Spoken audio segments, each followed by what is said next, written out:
Yes, hi all the students, welcome to Icon Says Cat YouTube channel. और इस channel पर हमें पता है ना कि हम लोग IIMs के अचीवर्स को बनाते हैं, और किसी भी स्टूडेंट का अगर सपना है IIMs में जाना है तो स्टूडेंट्स इस चैनल को सब्सक्राइब करो and watch this video also, and जितनी भी वीडियोस अवेलेबल हैं keep watching them and keep solving all the questions. Students, IPMAT Indore is approaching now, and IPMAT Indore we all know that कि जो maths का section आता है that is comparatively tough, and indeed tough होता है, इसमें कोई डाउट नहीं. हालांकि the best part is cut off काफ़ी कम जाता है, तो दैट इज द रीज़न अगर अपन प्रॉपर प्लानिंग के साथ क्वेश्चंस को सॉल्व करें तो कट ऑफ को क्रॉस करना इवन किसी भी कॉमर्स बैकग्राउंड के स्टूडेंट के लिए भी पॉसिबल है. And students, the best bone is जो 30 क्वेश्चंस का MCQs का पर्टिकुलर सेक्शन है, उसमें स्टूडेंट्स 5 क्वेश्चंस का एक पूरा सेट आता है. Sometimes that set is based on data interpretation and sometimes it is based on reasoning. तो आज स्टूडेंट्स हम लोग एक ऐसा सेट सॉल्व करेंगे जो कि IPMAT 2019 के पेपर में था, and students it was based on data interpretation. I must tell all the students जिन्हें मैथ्स बहुत अच्छी नहीं भी लगती है या थोड़ा बहुत फोबिया भी है, उन बच्चों को भी स्टूडेंट्स हिम्मत हारने की ज़रूरत नहीं है. आप जस्ट इमेजिन करो, लास्ट ईयर जो 30 क्वेश्चंस का MCQs वाला सेक्शन था उसका कट ऑफ था सिर्फ 43 मार्क्स. मतलब अगर मैं 11-12 क्वेश्चंस भी सॉल्व कर लूँ तो I can clear the cut off. उनमें से स्टूडेंट्स 5 क्वेश्चंस का तो ये एक ही सेट है, तो अगर इस एक सेट को सॉल्व कर लें, एंड टुडे स्टूडेंट्स जब मैं इस पूरे क्वेश्चन को सॉल्व करवाऊंगा तो मैं एक्चुअली रियलाइज होगा कि सर इस सेट को सॉल्व करना is not so tough, it is damn manageable and we people can do it. तो एनीवे स्टूडेंट्स, सबसे पहले मैं क्वेश्चन दिखा रहा हूँ. There were 5 questions on the basis of this. A bar graph is given to us, and on the basis of this bar graph there are 5 questions. And students, one by one हमें इन questions को solve करना है. मैं चाहूँगा कि सबसे पहले आप इस वीडियो को पॉज करेंगे, इस क्वेश्चन को खुद सॉल्व करेंगे. तो स्टूडेंट्स एक सिंपल सा बार ग्राफ है, and then I will explain to you how this question has to be taken. चलिए मैं सॉल्व करवा देता हूँ. इसका आंसर कैसे आएगा, लेट अस सी. सबसे पहले तो DI के किसी भी क्वेश्चन में देयर आर 3 एस्पेक्ट्स. सबसे पहले तो we need to understand what is the data. So data को समझना सबसे इंपॉर्टेंट है.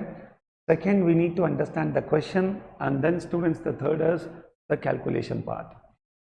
नाउ इस डेटा को अगर अपन देखें तो what the data talks about, analyse the given data for exports and imports of rubber in rupees crore from 2016 to 2017.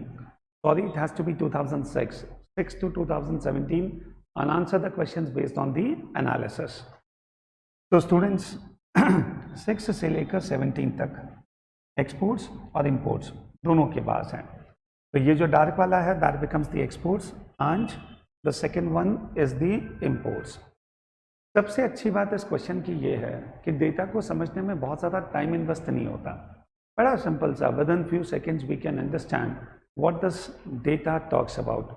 So directly students, we people can come on the questions.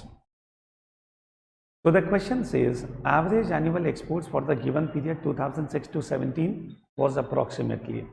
So students, what a simple question. हमें 2006 से लेकर 17 तक इन 12 years का students we need to find out the average exports. And average तो सबको पता है ना, and this becomes the easiest question. हमें students इन सभी 12 साल के एक्सपोर्ट्स को ऐड करना है, डिवाइड बाई 12 करना है. तो स्टूडेंट सी 2006 एक्सपोर्ट्स कितना होगा, 270 और 290 के बीच में, सो इट बिकम्स 280. 2007 एक्सपोर्ट्स कितना होगा, सेम 280. इस तरह से students we people have to find out the exports, इन सबको ऐड करके डिवाइड बाई 12 करना है. एनीवे स्टूडेंट्स, इस पूरे बार ग्राफ को एक टैबुलर फॉर्मेट में आपके सामने प्रेजेंट कर दिया है. Okay, so you people just understand now. This row is exports and this becomes the imports. तो ये जो बार ग्राफ है इसी को स्टूडेंट्स हमने टेबल बना दिया ताकि बार बार हमको नंबर्स को देखना ना पड़े. पता नहीं वे वहाँ पर स्टूडेंट्स आपको ये सब करने की ज़रूरत नहीं है. Coming on the first question. तो the first question says exports के ये जो 12 फिगर्स हैं इन सबको स्टूडेंट्स ऐड करके we people have to divide by 12 and give the answer. अब इस क्वेश्चन को सॉल्व करना तो बहुत सिंपल है, बट द बिगेस्ट पॉइंट है इसको सॉल्व करने में can we save some time और not.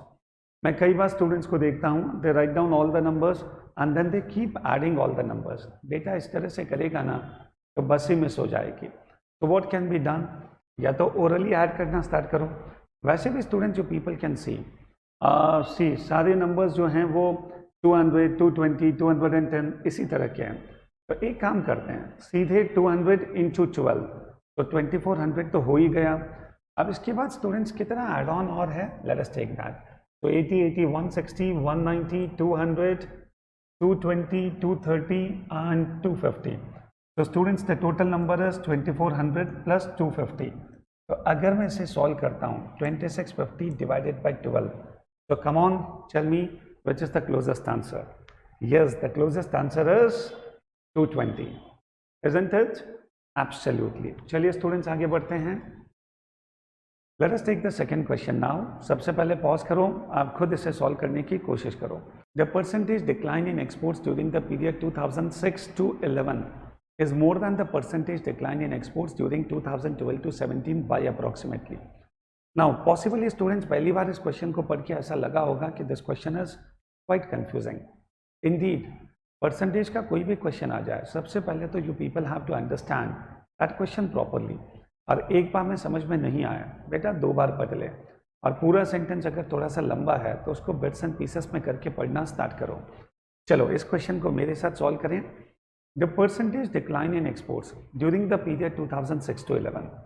So students, 2006 this becomes the exports and 11 this becomes the exports. So there is a decline of 60 upon 280. अब स्टूडेंट्स अगर मुझे percentage निकालना है तो 100 से मल्टीप्लाई करना है। तो 2006 से 2011 तक कितना परसेंटेज डिक्रीज है, you will come to know that. But anyway, instead of going with this kind of calculation, हम कुछ शॉर्टर टेक्निक्स को भी यूज कर सकते हैं। Now what is that, we will just discuss. Wait is more than percentage decline in exports during 2012 to 17. So 2012 this was the exports, 17 this was the exports. तो यहाँ पर डिक्लाइन कितना है students, 10 upon 210।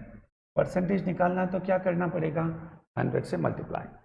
Anyway students, instead of solving the question in this manner, what we people can do is we need to find out कि 60 to 80 का कितना percent होता है।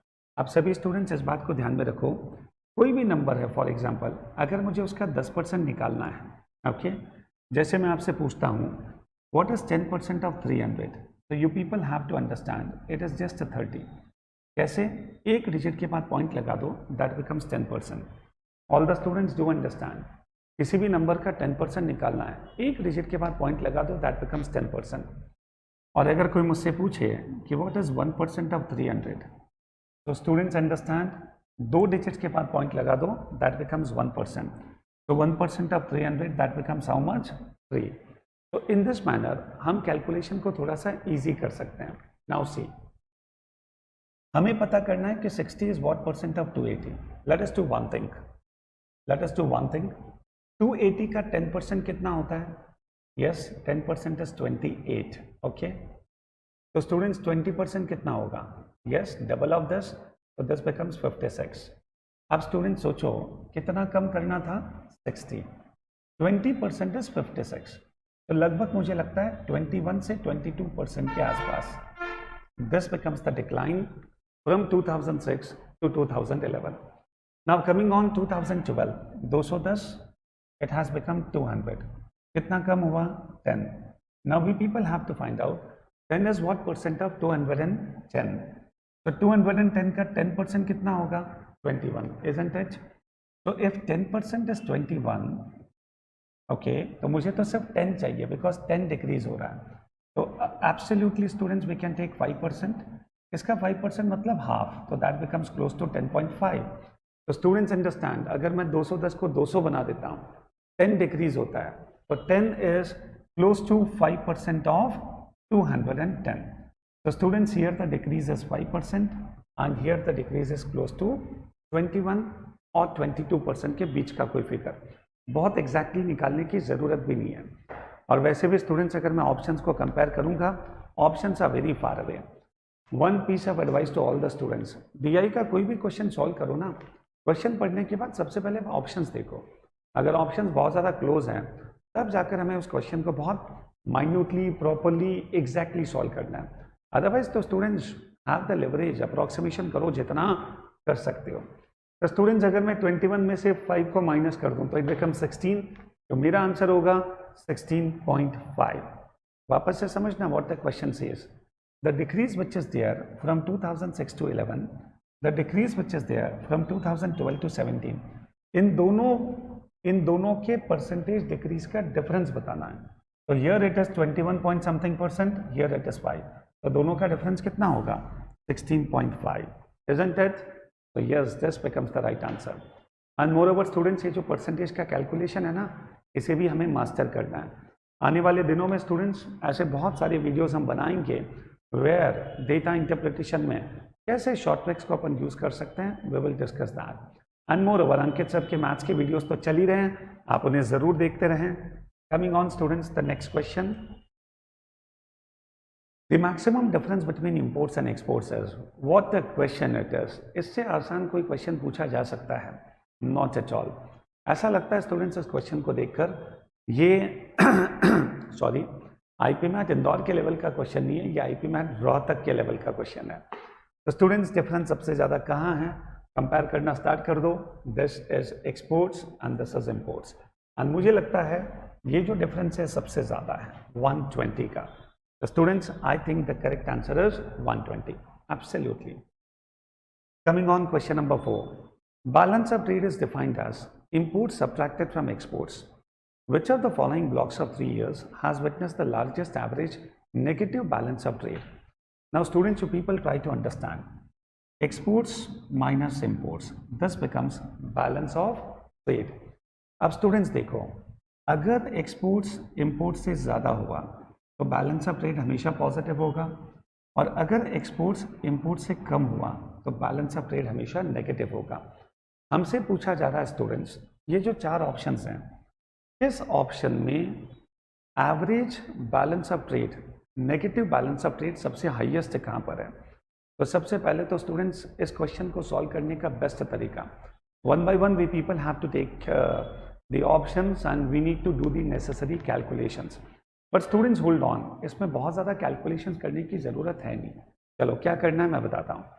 2007 से 9 तक, ये रहा 2007 से 9 तक, ओके। ये इंपोर्ट्स के फिगर ऐड करो, ये एक्सपोर्ट्स के फिगर ऐड करो, और दोनों का डिफरेंस। तो ये जो डिफरेंस है that is the balance of trade, and अगर इंपोर्ट ज़्यादा हुआ दैट बिकम्स नेगेटिव। तो हमें करना क्या है, हमें students highest negative balance of trade कौन से 3 सालों में है वो आइडेंटिफाई करना है। एनीवे स्टूडेंट्स, एवरेज निकालने की भी ज़रूरत नहीं, अंडरस्टैंड, बिकॉज वैसे भी चारों ऑप्शंस में 3-3 साल का टाइम पीरियड दे रखा है। तो मैं अगर 3 से डिवाइड ना भी करूं, ओवरऑल फिगर ही ले लूं, total imports minus total exports, जहां पर भी स्टूडेंट्स ये फिगर मैक्सिमम होगा तो that becomes the answer, isn't it? Yes. चलो देखते हैं सेकेंड ऑप्शन, 15 से 17। अब स्टूडेंट्स 15 से 17, यस, इन तीनों को ऐड करना है और इन तीनों को ऐड, फिर इन दोनों का डिफरेंस। Third 2014 to 16, yes.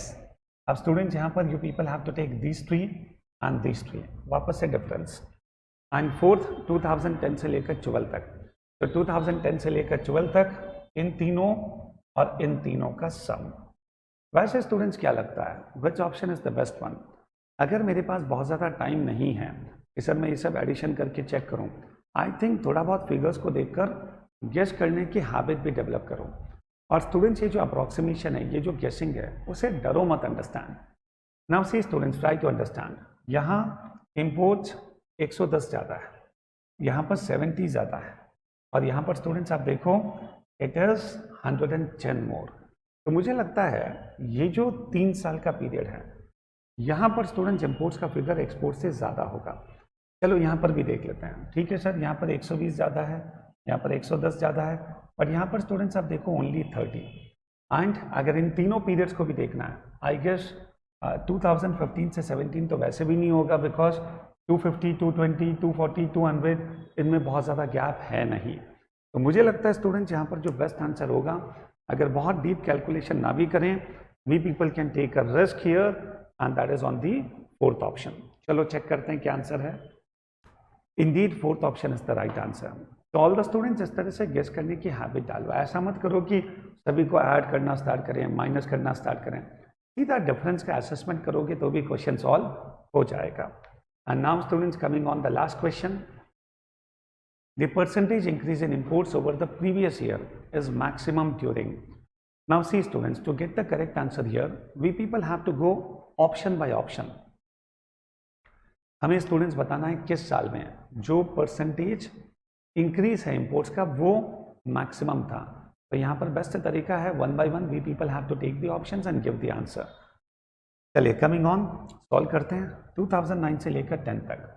तो 2009 से लेकर 10 तक, here students you see there is an increase of 30, okay 30 upon 280, तो कितना परसेंट हुआ? 280 का 10% होता है 28, मुझे कितना इंक्रीज करना है? 30, तो इसका मतलब है this answer will be slightly more than 10%, तो 10% से थोड़ा सा ज़्यादा, okay. Coming on the second option 2010 to 11, 10 to 11, here students anyway there is a decrease of 20, तो इसे तो चेक करने की ज़रूरत ही नहीं है। थर्ड ऑप्शन 2013 से 14 तक, 13 से 14, यहाँ पर स्टूडेंट्स कितना बढ़ा?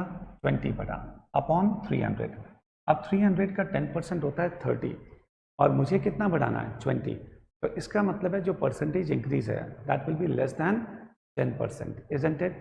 तो percentage increase will be less than 10%, तो स्टूडेंट्स ये तो वैसे भी 10% से कम होगा, तो आई गेस जब मेरे पास कोई फिगर है 10% से ज़्यादा तो थर्ड ऑप्शन को भी कंपेयर करने की ज़रूरत नहीं है। एंड 2008 to 9, यहाँ पर students there is an increase of 20 upon 260, तो 10% होता है 26, लेकिन मुझे तो सिर्फ 20 बढ़ाना है, तो here also the figure is less than 10%, understand? तो अगर मैं कंपेयर करूँ तो first option becomes the correct answer. And see students, the beauty is हमने एग्जैक्टली किसी का भी परसेंटेज इंक्रीज नहीं निकाला, हमने सिर्फ कंपेयर किया, अंदाज ले लिया कि 10% से थोड़ा सा ज़्यादा, अब बाकी जितनी भी ऑप्शंस हैं वो तो वैसे भी 10% से कम है। तो yes, this becomes the best way to give the answer. तो all the students keep sharing this video with everyone. बेटा खुद का भी भला कर और अपने सारे दोस्तों का भी भला कर। हाँ, सिर्फ आईपी मैथ नहीं, आप देखोगे किसी भी पॉसिबल एंट्रेंस एग्जाम में ऐसे क्वेश्चंस कॉमनली देखे जाते हैं, और ये तो स्टूडेंट सबसे बड़ा बोन है, अंडरस्टैंड? ये 5 क्वेश्चंस 20 मार्क्स, क्या मजाल है कि एक क्वेश्चन भी गलत हो जाए, ओके? तो stay tuned with us, like करो, अच्छे पॉजिटिव कमेंट्स करो। Thank you.